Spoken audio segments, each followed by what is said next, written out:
Hello and welcome everyone. It's great to have you join us for the Small Business Startup Basics webinar. Hopefully it'll be anything but basic, but I'm sure Dave will do a great job in guiding us through this content today. So it's great to have people join us, I'm sure, from all over the province. So feel free in the chat there to add where you are, where you're joining us from, and yeah, put that in the chat. Also, you'll notice in the bottom of the page there's a Q&A tab. So if you have any questions for David during the presentation, make sure that you put them in that Q&A tab. It just helps with visibility and everyone seeing them. I'd like to start by introducing myself. I'm Matt Hill, Director of Operations and Client Services here at BusinessLink, and I often have the kind of pleasure of presenting these webinars, and it's great to have you join us today. I'd like to start by acknowledging and respecting that we're on traditional land, meeting grounds, territories, and gathering places of Treaty 4, 6, 7, 8, and 10, and the home to many First Nations, Métis, and Inuit people. In the spirit of reconciliation, we acknowledge the lands of those who have come before us, reside here now, and in the future.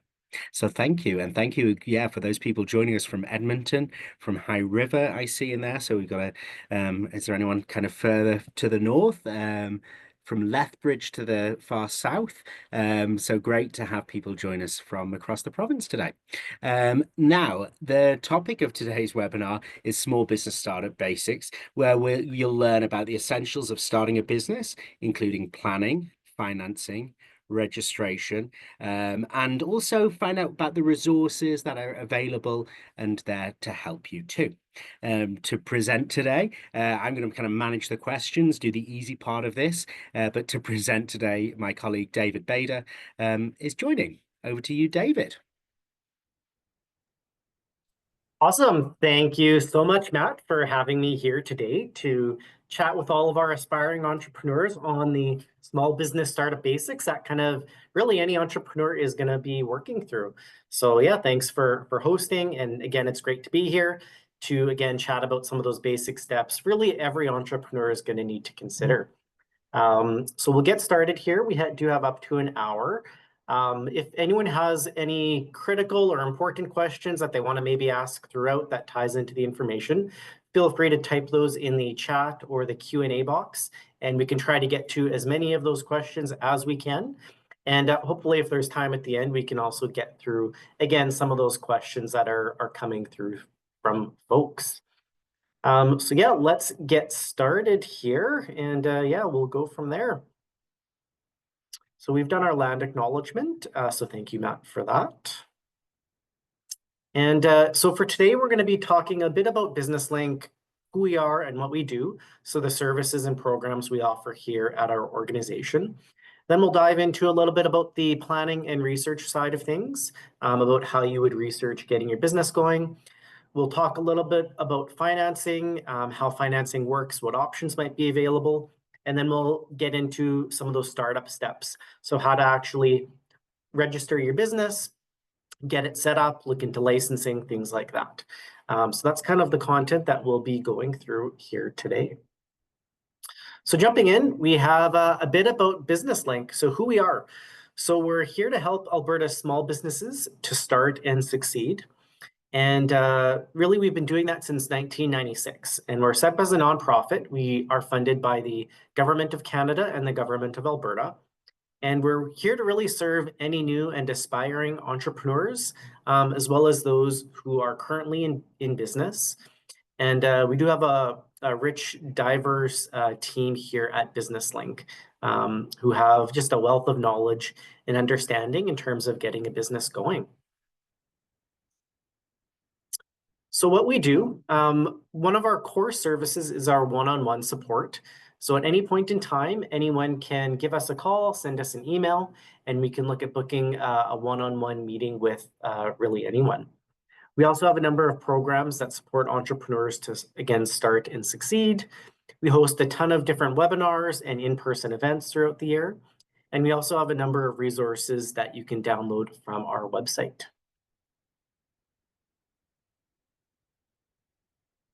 So again, kind of the core of what we do is our free business advice.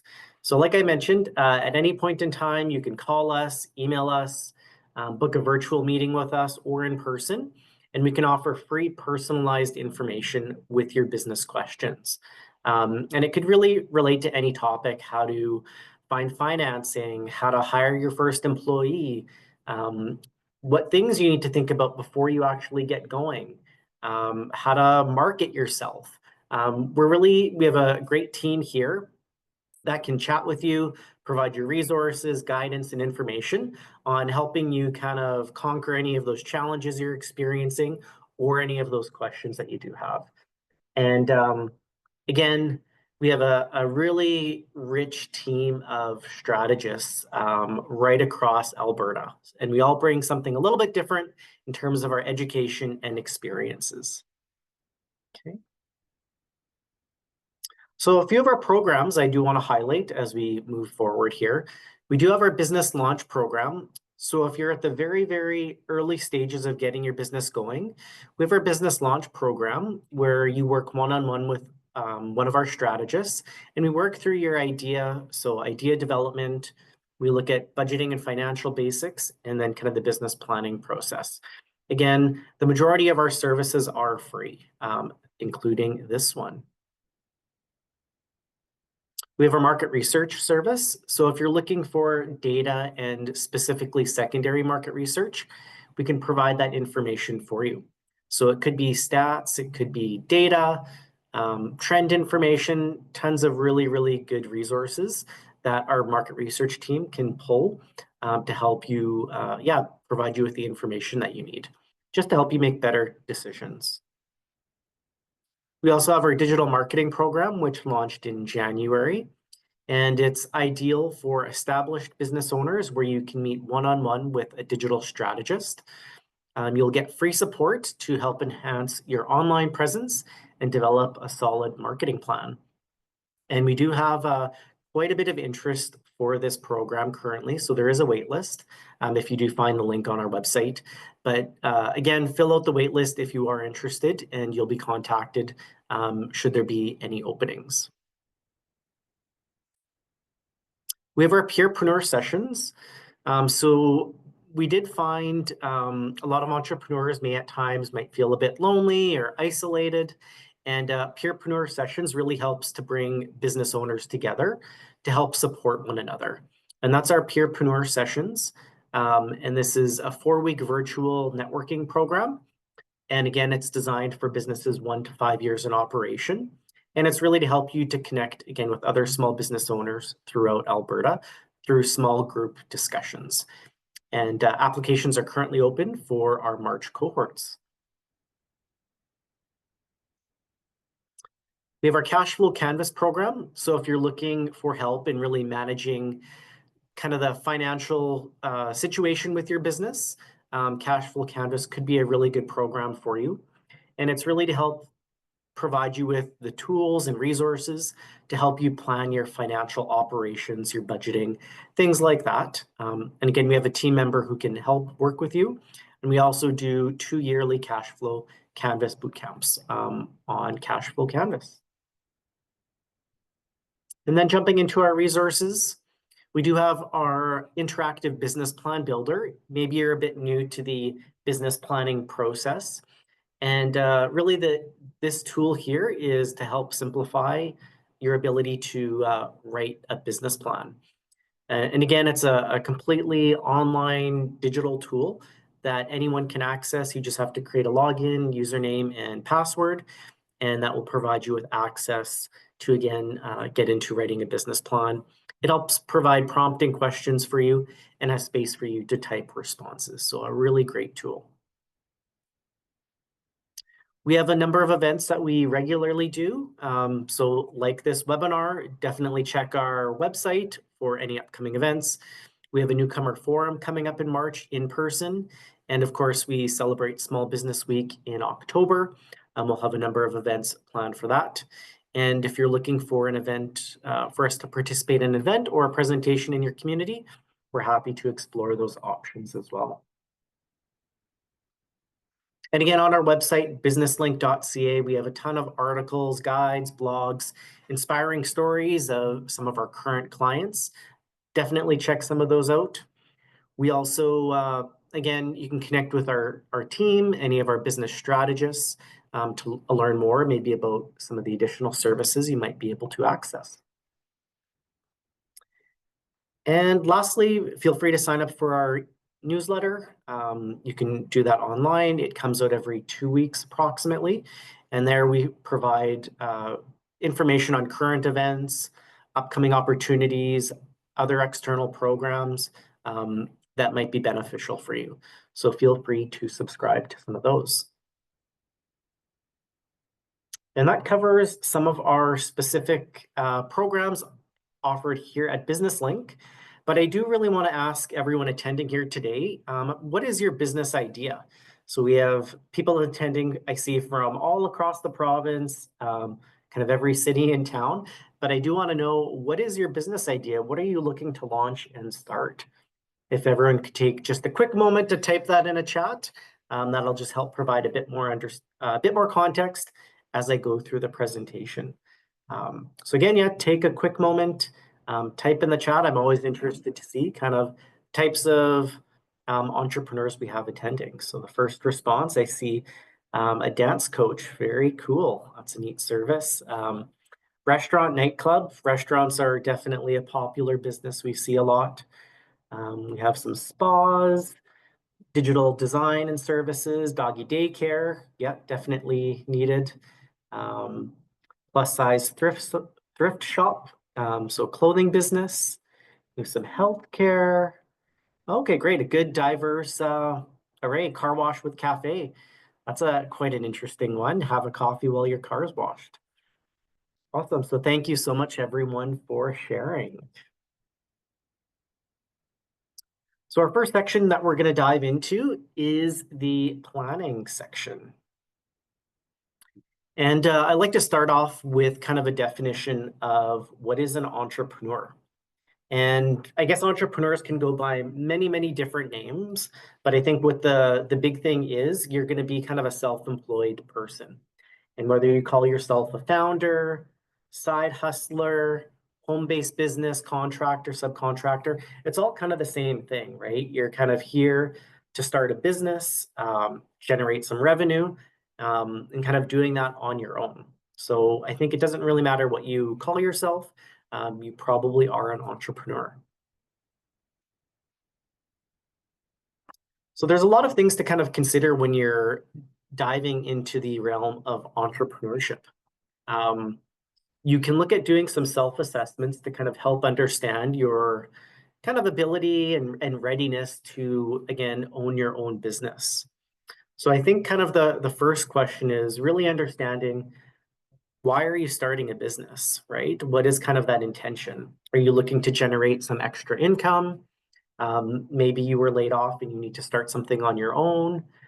Maybe you have a passion that you're really wanting to put to use and kind of look at testing the waters and seeing if you can and make something of it. Maybe you want to follow a dream, right, of owning your own business. So I think whatever it is, you need to kind of make sure you're doing the right thing for you. Kind of another natural question is, do you have the personality, skills, education, experience, and mindset? So whether you're an introvert or extrovert, really your personality, anyone can be an entrepreneur, right? You might have some natural abilities that might lend itself well to one or the other, but really anyone can be an entrepreneur. Kind of relating to the skills, do you have the ability to actually deliver, let's say, a product or service of what you'd be offering? Do you have the education? Some professions you might need to get educated in a particular area before you can start off on your own. Do you have experience? A lot of people look at maybe working in a particular industry or sector to get some practical hands-on, again, knowledge, experience of working in the industry. If you are starting a restaurant, you may want to go and work in a restaurant a little bit to kind of see what the operations are like, what the inner workings are like. So that can be really helpful. And then lastly, that mindset, right? Do you have the mindset of being able to, again, turn your idea into something, bring it to life? Just kind of that mindset of how to overcome challenges that might come up. That's kind of a big part of entrepreneurship as well. So keep in mind, an entrepreneur, you might be putting in some long hours. Some people quit their 40-hour job, work week job, only to realize being your own boss, you're going to be putting in 80 hours per week. So kind of keep that in mind that it could be a lot of long hours that you'd be putting in to start your business. Do you have enough money? Some businesses might require more capital than others. So do you have some money set aside to start? And next, are you okay with risk, right? You're putting yourself out there. You're starting a business. It may or may not work. Are you okay with that, right? Do you have kind of things set up? Sorry, the light just went off here. And do you have a support system? Um, do you have champions and family and friends who can really help support you when times are tough? Kind of keep that in mind as you get going with that. Yeah, David, I just kind of jump in here. In Business Link, we are like one of our core values is we're non-judgmental. So no matter where you are with this, whatever answer your question, no one's saying yes, you're an entrepreneur and no, you're not an entrepreneur. It is a case of what entrepreneur do you want to be? So if you do have the Mhm. mindset that, you know what, my family time is very important to me, and I like to be done at 5 p.m. on Friday and not touch work until Monday. We're not saying don't be an entrepreneur. What we're saying is you need to make decisions Plan that, for it. yeah, Yeah. exactly. You need to make decisions that are right for that for your mindset and your approach. And again, with that skill set, like obviously none of us have all the skills all the time. But if we don't have them, are we doing training for them? Are we hiring for them? Do we know someone who does have, like it's yeah, it's just I suppose it's going in with our eyes fully open and recognizing that, yeah, we're probably we're not always it. Yeah.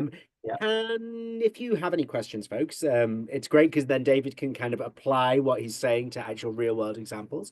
So feel free to put those in the chat. Yeah, thanks, David. Awesome. Yeah. Thanks for that context, Matt. And a part of this kind of relates to finding that right opportunity of what's going to work for you in your life. And a lot of people find business ideas by really looking at problems out in the real world and how you might be able to apply solutions to those problems. Um, you can even brainstorm potential solutions and ideas. That's a helpful exercise. So maybe after you've identified a problem, what are some potential solutions? And that's kind of a part of the early research that you might be doing to help evaluate that business idea. Next, you kind of want to refine the concept, look at designing your value proposition, thinking about who your ideal customer or target market might be. And next, you really want to validate that there is value in the product and service that you're offering and a sufficient market size, right? Um, that will help as well. And then finding ways of making your brand stand out, right? How are you going to be unique from the competition? And that kind of all relates to finding that right opportunity that's going to work and kind of working through some of these questions to be thinking about. And that kind of lends itself well into the market research side of things. And market research is kind of that process of gathering information that's going to be relevant for your business concept. It includes everything from looking at the overall market, looking at maybe your potential customers, looking at the industry, your competition, looking at trends out there. And you really want to question first why you're looking at doing research, the types of questions you want to be asking, what you want to find out, how you're going to do the research. Then you actually have to do the research, get the data back, and then kind of apply it, right? How will that help you to make better decisions? And there's kind of two main ways that you can do market research. There's primary market research and secondary market research.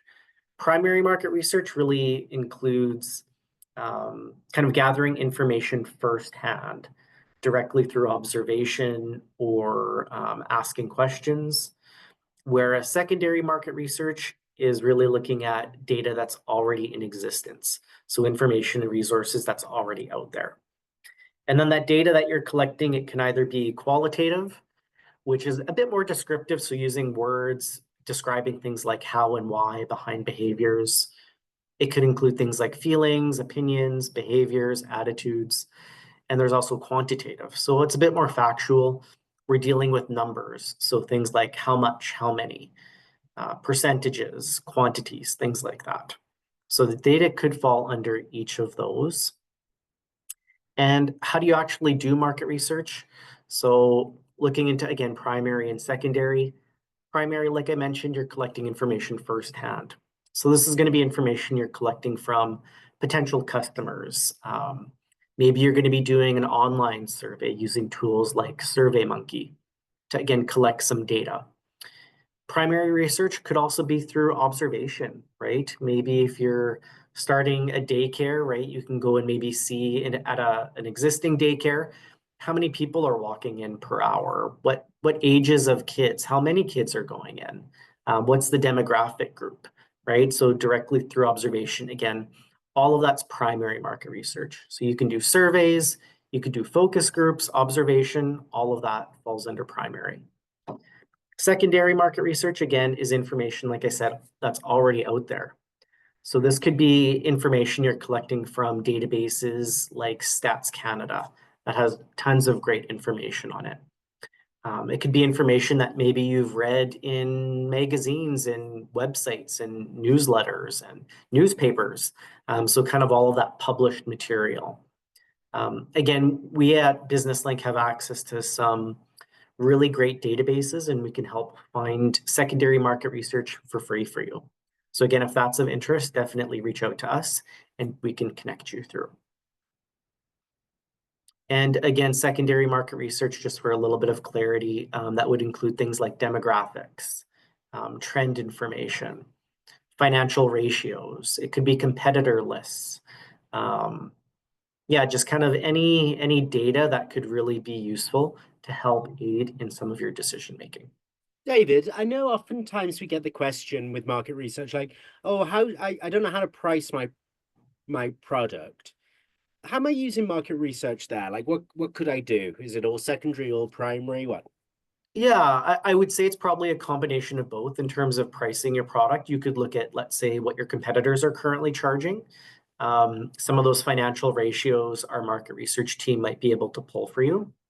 The other thing you could do is you could do some research yourself online, maybe look at your competitors' websites, and again, see how they're pricing, right? And then kind of plot those out to see if they're kind of where they all fall on a spectrum, right? Where's the lowest price, where's the highest, what's kind of in the middle? And then you have to kind of determine, are you going to be maybe budget friendly at the lower price, or maybe a bit more premium, right? Or maybe somewhere in the middle. Yeah, great question. Thank you for that. I see a comment here. I haven't found any competitors or people doing exactly what I want.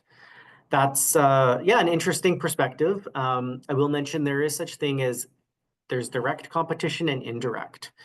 The example I like to maybe provide is, let's say you're doing horseback riding in the city, and you say, well, there's no one else offering horseback riding in the city. I have no competition. That could actually be a lie, because if someone was, let's say they had $50 to spend and they wanted to do something fun, a recreation activity, they could also go quadding. They could also go to the movies, right? So here, instead of spending $50 for fun doing horseback riding, they're going to go quadding, they're going to go karting, they're going to go to the movies, right? So in theory, your movie theater and your go-kart place is actually your indirect competition now. So, Do you know what? I um, had that exact yesterday, David. My son was playing hockey till kind of late, and we'd not thought of any dip thing for dinner, and so we're driving back, and we're like, "What do we do?" You know? And so we ended up going to like a local pub that does food. And as I'm kind of thinking, as we're driving, we're going through the options, you know, like, oh, should we just go to McDonald's or should we? And really, one of the competitors there, or the big competitor, was should we go home and grab something from the freezer, you know? And yeah, so I think doing nothing is also a competitor. That pub definitely probably didn't see McDonald's as its direct competition, but in yeah. reality, they are competing for my dollar, For the consumer's dollars, right? yeah, So, yeah. and So it's okay to have competition, right? Like that might prove that there is a market there, right? The question then becomes, how are you going to stand out, right? How are you going to attract people to your business? What can you offer that's above and beyond from your competition, right? What is that value that you can provide to your potential customers? Hmm. So yeah, That's great point. Thank you for that. thanks. So kind of with that planning, that leads us to a number of tools that can really help you out. Business model canvas, I like to say, is kind of like a one-page business plan. And it's a strategic tool that can help you to visualize your business model. And really, every business is going to have a business model. This is kind of the foundation and pillars of how your business is going to operate.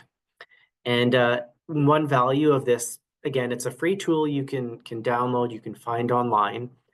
There's kind of 9 building blocks in it, but it's kind of a really great visual way that you can also see connections between, again, some of those parts of your business, right? So I have just a quick visual here where you can take a look at it. And again, I encourage everyone to kind of maybe take a look at this tool. It is fairly simple. It's a one-page exercise, lots of great videos that you can utilize this tool to kind of help you with that planning side of things. And another tool, again, maybe not tool, but traditional process is looking at writing a formal business plan. And a business plan is typically about 15 to 30 pages, I would say. And it kind of defines the reasons why you're looking to start a business, what your goals are.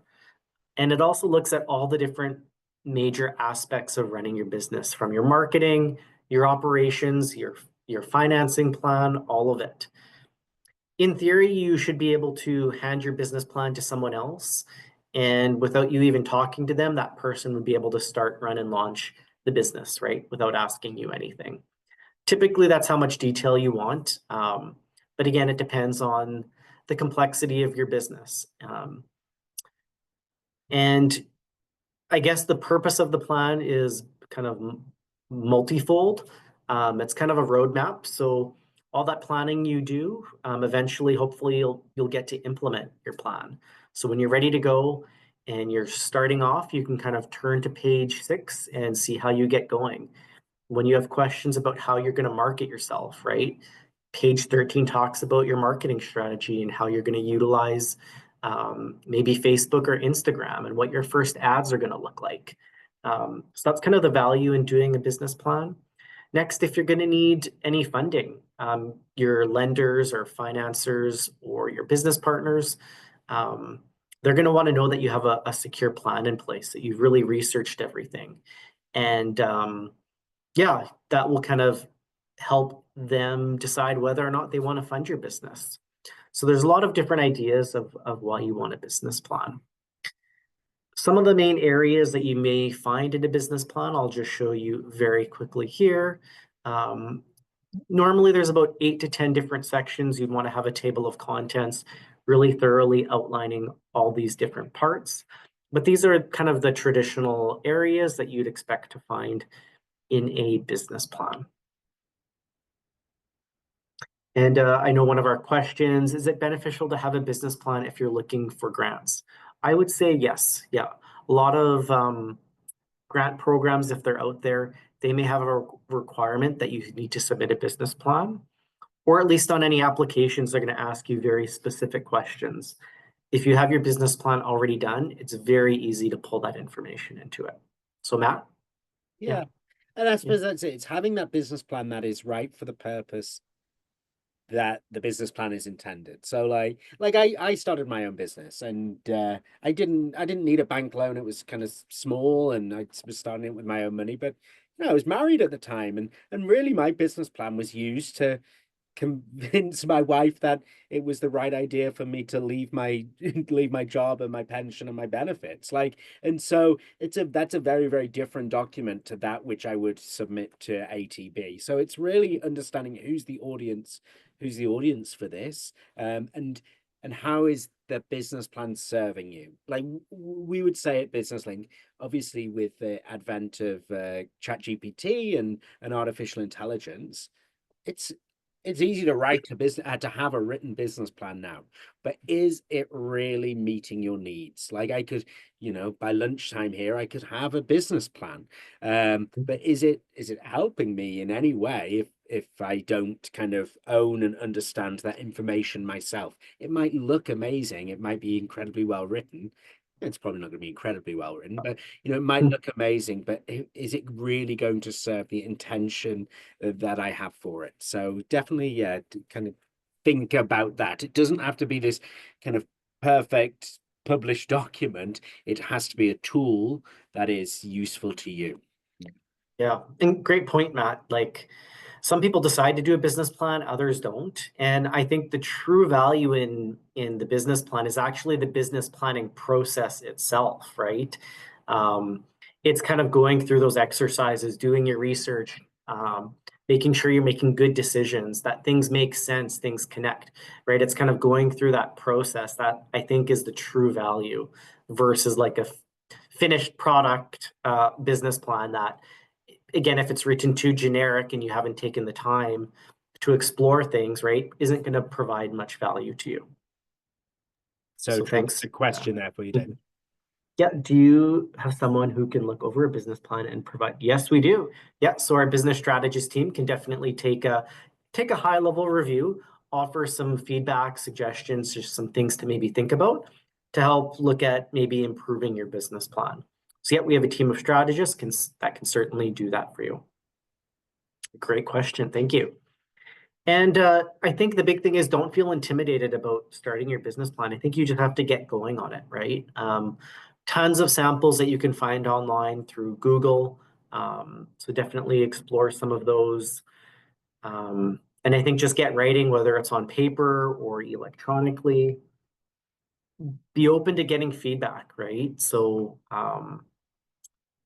sometimes if people are being a bit critical, maybe you have to be open to some of those suggestions from family or friends, right, who have questions, right? It's better to maybe have those questions posed now than a few years down the line. Lots of planning tools, and again, like Matt mentioned, AI generated content can be useful, but I do find it is very generic. It's extremely hard to review a business plan that was AI created because again, it's so generic, right?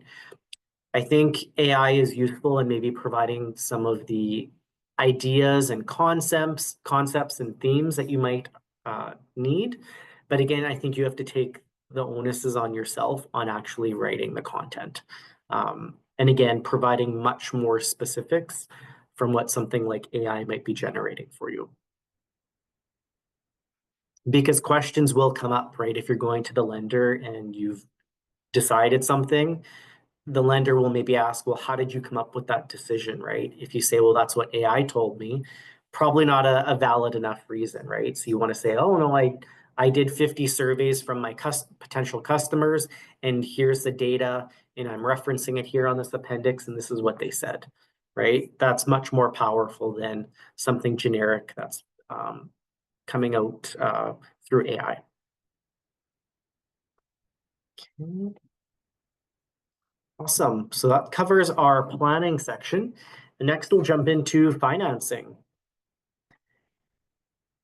And I think there's four big questions you really want to ask yourself when it comes to financing. The first being, what are those biggest expenses you might be incurred? Um, you don't have to know all of them, but I think you should at least have a general idea of what some of those biggest ones are. I know typically a lease and staffing are usually some of the bigger ones, but if you're getting any expensive equipment or buying lots of inventory, those could be some other big expenses. After you do that, you kind of want to add up what is that total dollar amount of money that's going to be needed.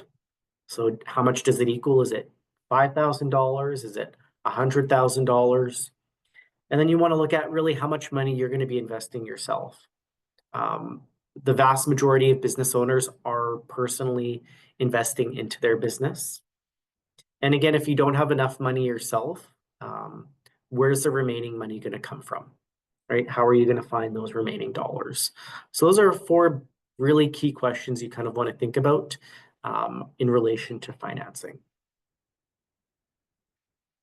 So there's lots of different ways that you can actually finance your business. We'll cover some of the main ones here. First is debt financing. So money received that must be returned with interest. So this would be like a typical bank loan. You're going to borrow X amount of dollars and it's going to be payable under this interest that you'll have to pay back again to, let's say, the bank or financial institution. We have equity, so money received in exchange for a portion of the company. So I'm sure many of you maybe have seen Dragon's Den. That's where they're kind of wanting equity um, in exchange for some dollar amount. Next, we have some specialized financing programs that are maybe out there targeting maybe specific demographics or communities. Examples could be for women, for youth, people living in rural Alberta. There could be a variety of programs available. There could be grants and subsidies available from all levels of government. And then lastly, there could be creative financing sources as well, things like crowdfunding that you can maybe explore. Now, yeah, go ahead, Matt. Well, I suppose this is the answer to my question, so I'm not going to Yes, ask it. perfect. Your question was probably, what's the most common ways businesses are financed? Yeah, and like, are there lots of startup grants out there for us? Yeah, that's a common question we certainly have at Business Link. I would say, as you can see in this chart here, grants are actually quite low in terms of how people are getting financing. So grants, you typically have to meet very specific criteria. They come and go all the time. They're for specialized purposes. They're very competitive. So it's typically not a very common way people get financing to get started. The most common way, as you'll see here, is through personal financing. So it's kind of investing your own money that you've saved up to get the business going. Next most common would be kind of, again, maybe a traditional bank loan. So things, bank loans from financial institutions. And then next, maybe partners, family, or friends who want to invest with you or work with you, who can maybe also, again, inject a little bit of money to help the business get going. Those are typically the three most common methods. Or debt financing, again, because it is so common, there are the 5 C's of lending that a lot of banks and financial institutions will question. They are capacity, capital, conditions, collateral, character. I'll just go through those very, very quickly. So character kind of refers to your personal reputation. So the bank or lender would look at your, let's say, credit history to kind of see what your habits and payment habits have been, how trustworthy you are. We have capacity. So this is kind of the ability to repay the loan in the future. They'll look at your current debts and whether your business might generate enough profit to cover those expenses. Capital really refers to the amount of money you've invested into your own business. Lenders do want to see that you've invested, again, a large enough portion or percentage. I would say most lenders would require, trying to think of what the typical percentages would be, but you usually need at least 25% of your own money invested into the business before kind of those lenders are wanting to come in to help fund the rest. Generally, the more the better, because that helps offset some of the risk. Conditions, this includes things like the general economic condition of what's happening in the real world, the industry, things like that. And collateral. So collateral is something valuable that you can offer as a security for the loan. So things as property, equipment, or other assets. Yeah, so that's kind of the 5 C's of lending. So again, financing your business, you can really see here that, again, the vast majority of businesses are through personal money. This could be through your savings, RSPs, personal line of credit, credit cards, family, friends. Next, we have other types of financing, which could include investors, loans, leasing companies, specialized lenders. And again, a small portion could be maybe some grants, should you be eligible, or should there be something available? Okay, awesome.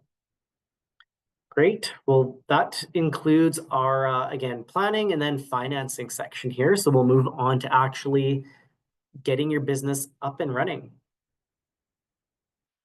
So there's a number of steps you need to kind of go through to get your business, again, legally operating. We'll kind of walk through those 6 steps here to help you understand those a little bit better. First, you need to choose a business structure. And this structure relates to how your business is set up and how you're going to conduct business. It helps to determine things like what your liabilities are going to be, how you're going to be paid, how you're going to be taxed. So it is a big decision that you do need to make at the very, very beginning of your journey. And here's a great graphic that just kind of showcases a few of your options available. We have things like sole proprietor, partnership, corporation. We'll kind of cover those 3 here. We also have things like society, nonprofit, cooperative, and social enterprise. We won't have time to discuss those. But again, if you have more questions, definitely connect to our team and we can discuss those a little bit more with you. We But actually again, ran a sorry to oh, interrupt, David. yeah, We ran a webinar a few weeks ago with cooperatives first, and so you'll definitely find that on our YouTube. So if that's something that you're kind of interested in, that non-profit or cooperative as an approach, check that out for sure. awesome. Yep, thanks, Matt. And then kind of the ones we're going to be focusing on today, sole proprietor, which is kind of just one person operating a business by themselves.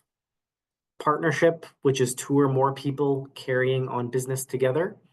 And then we have corporation, which is a completely separate legal entity from yourself that's going to carry on business. And I remember learning about these back in university, and I didn't think I'd have to, again, pay attention to it. But in reality, when you're starting a business, you have to choose. Like, this is a mandatory requirement that you need to meet.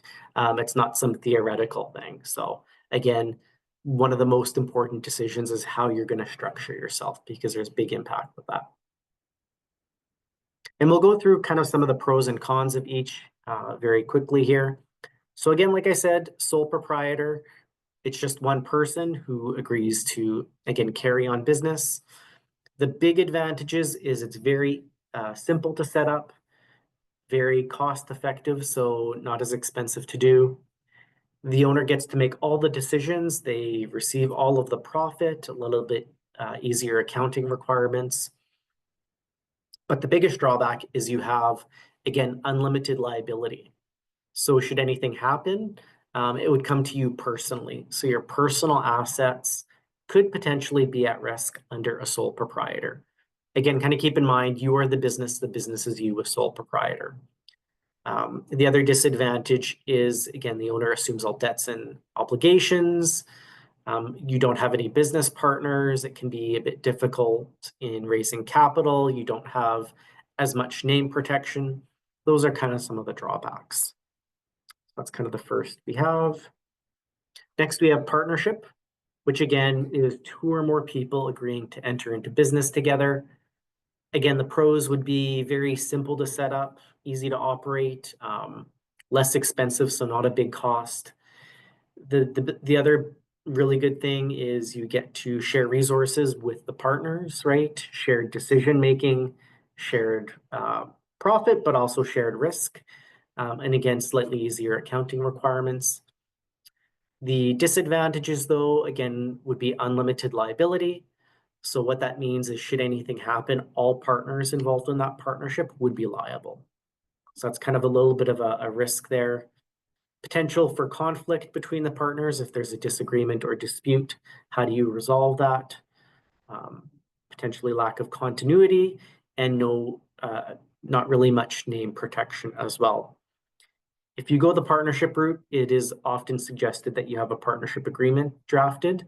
That kind of lays the foundation of how things are going to work within that partnership. Okay, and again, that would be something you'd have to have yourself, you might want to work through a lawyer in having something in place. And lastly, we have corporation. And the big advantages with a corporation is you have limited liability. So what that means is should anything happen, it would typically be limited to the assets held within that corporation. So that's kind of one of the pros. It is a separate legal entity from yourself. So you kind of have that separation. Ownership is transferable with the corporation. It can be easier to raise capital because you can have shares, or you would need to have shares. In some industries, it's maybe seen as being a bit more professional, and there could be potential tax advantages with that, but you'd want to work with your accountant on that. Now, why doesn't everyone create a corporation? Well, there are some disadvantages too. It is more expensive to set up and operate, a lot more complicated paperwork and record keeping involved because you need to worry about subscription for shares, your bylaws, your meeting minutes, all of that comes with corporation territory. It is more closely regulated and potentially double taxation as well, you need to kind of keep in mind. So again, there's good and bad. Some people can maybe assess that themselves. Other people maybe want to talk to their lawyer or accountant to kind of help aid in their decision making about what's going to be most suitable for them and their situation. There is a quick fire question, David. Sure. If we Yep. start as a sole prop, are we able to change it into a corp after the business has been proven? Yeah, great question. That is something a number of people look at doing.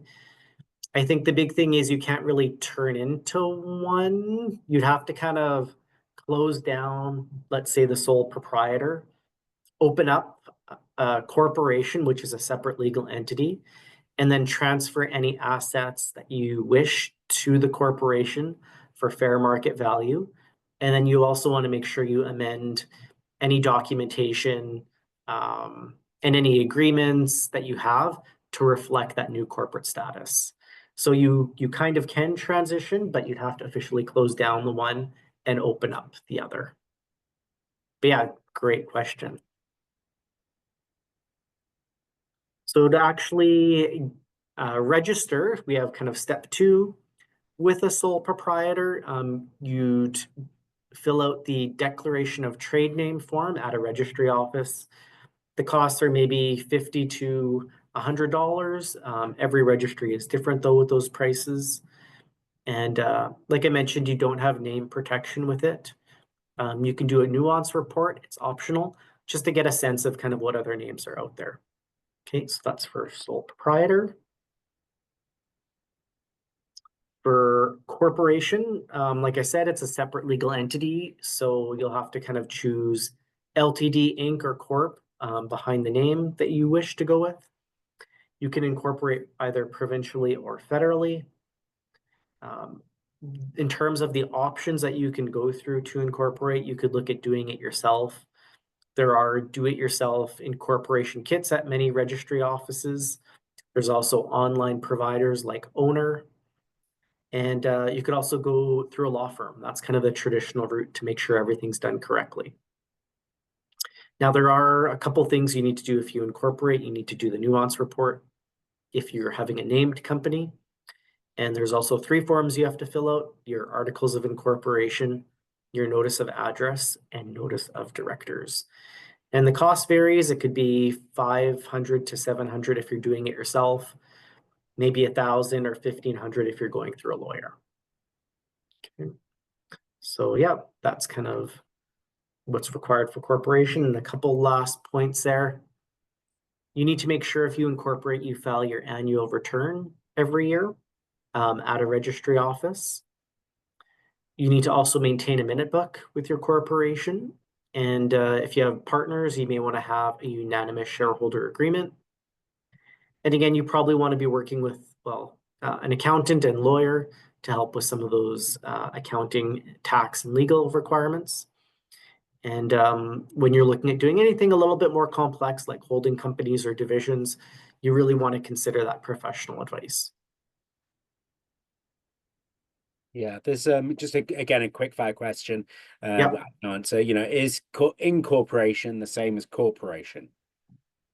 Yes, it is. Yeah. It means the same thing in corporation or corporation. And when we see like LTD, Inc., Corp, like do they have lot? Is there lots of difference there, or is it just Yeah, yeah. So you have to choose when you incorporate, and it's really important that you do use those designations so that your customers and clients really know that they're dealing with the corporation. Um, I think I've had lawyers say before that sometimes people who chose not to use that, their customers didn't know they were dealing with a corporation. And so even if they had a corporation, if customer didn't have that understanding, you could be kind of personally held liable. So if you have it, you want to make sure you use it. Yeah, and just to clarify that for people, you can't really use those terms if you're not incorporated. So, I can't be Matt Hill Inc. And be a sole Yes. proprietor, or I think even the word company. I couldn't say, we are the I don't know, the holiday company unless I am an actual company, which Yeah. is incorporated. Yeah. Be careful. Yeah. Don't use that unless you've actually gone through the steps of incorporating. There's Okay. another quick question here. What Yeah. might help a person decide which of the three terms to use? Oh, it's completely up to you. You could kind of look in your industry or sector, maybe what are most people using, if there's kind of, I think LTD is probably the more traditional one. Inc. is probably has been growing in popularity. But at the end of the day, it doesn't really kind of matter. It's kind of visually, I guess, kind of what you like the most. Mhm. And for some reason, we have partnership not showing up on my slides here, but I'll just quickly mention that. Um, so partnership, like I mentioned, is two or more people agreeing to enter into business together. You'd fill out at a registry office what's called declaration of partnership. And again, the fee is around $50 to $100. And like I said, it can be beneficial to have a partnership agreement drafted between the partners. Okay, perfect. So moving on, we have step three, which is business licensing. And I think whether you call it license, permit, regulations, it all kind of means the same thing.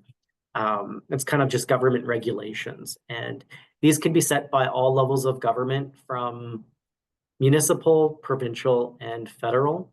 So you want to make sure you, again, have done your research to understand what's out there. There's a lot of different regulations that people may not even be aware of. So you want to make sure, again, you've either maybe worked in the industry or sector, or you've set aside some time to kind of do that research. I will let you know that pretty much the vast majority of businesses would require a municipal license, which would be from your town or city.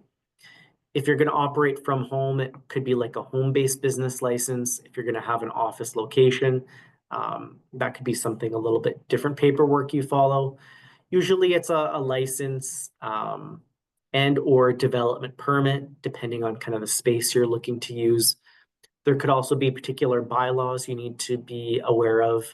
But again, those kind of are in the municipal regulatory side of things. We can also jump into some of the provincial regulations. So things like if you're doing a food business, you might need a food handling permit from Alberta Health Services. Same thing if you're doing alcohol or cannabis sales. You might need to abide by various occupational health and safety standards that are set. There's consumer protections you might need to be aware of. And then even industry specific licenses for trade, transportation, consumer services. You kind of want to be aware there are some niche industries and sectors where you might need a provincial license. So things like if you're going door to door, there's a special license from the province you need for that. If you're doing prepaid contractor, I think it's a prepaid contractor business license if you're collecting money upfront. So that, From David, would be like if I was like a house painter and I was taking a deposit before, taking correct. a down payment before I started work, and then a payment part way through, and then a payment on completion. Yeah. Yeah. Yeah. I think it's only for consumers though, not for business to business. So again, take the time to kind of understand some of those regulations.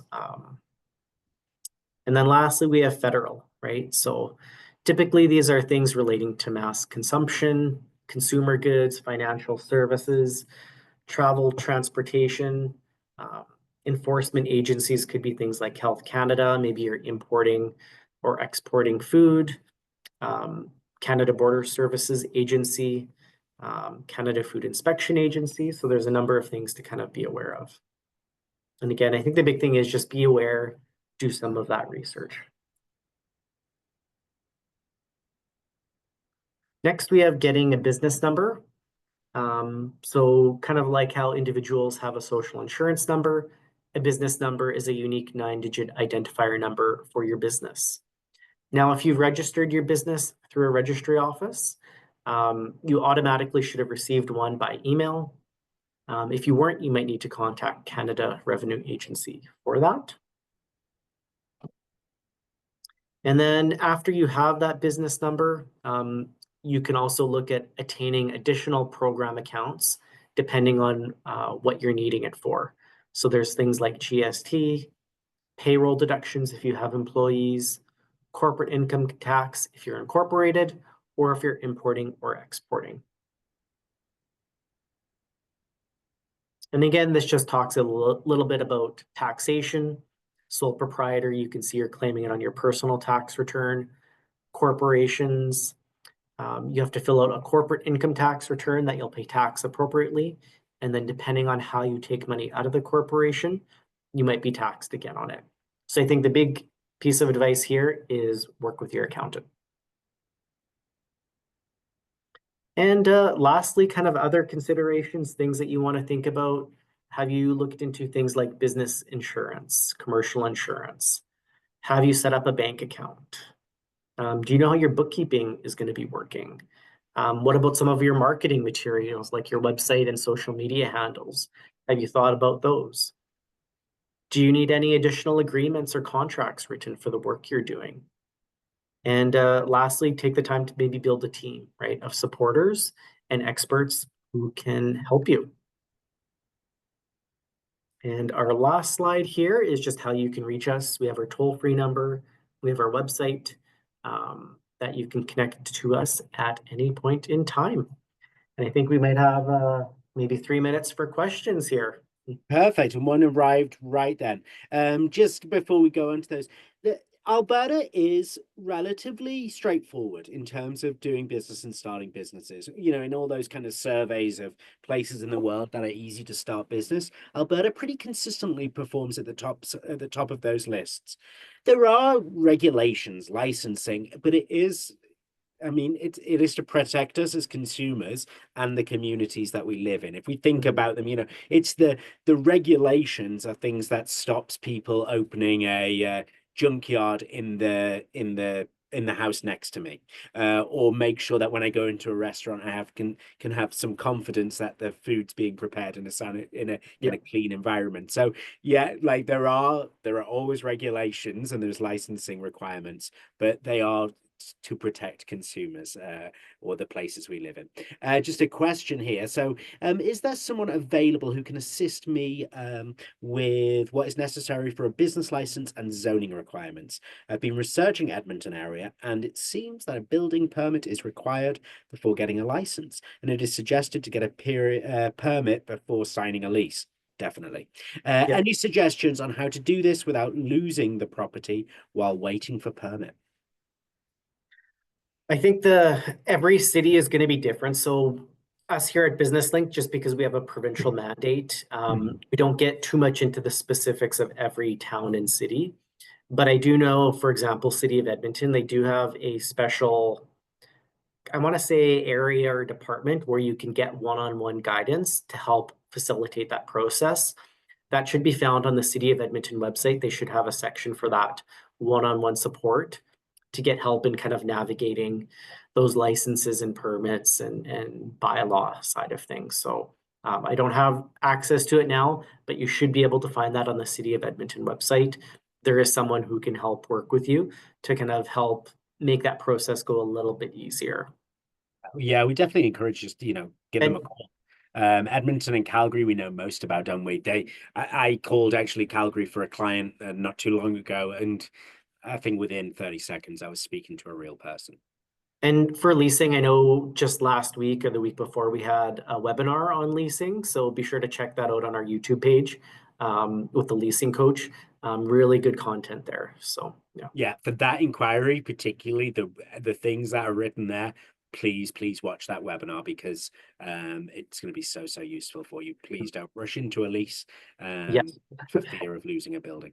Yeah. Excellent, David. This has been great. We've been right at an hour and just so much information. I feel very fortunate to kind of be here, and always great to have so many questions and new perspectives on it as well. I suppose the message to take away is this is the starting point, and the team here at Business Link are here to support you with the next Yeah. steps. David, I know, leads a team of client service advisors, strategists who are there to help you. Perfect. Yeah. Thanks so much for having me here today, Matt. And best of luck to everyone on their business journeys. And feel free to reach out to us. Thanks again. Have a great rest of the day. Thanks now. Bye bye. Thank you. Thanks. Bye.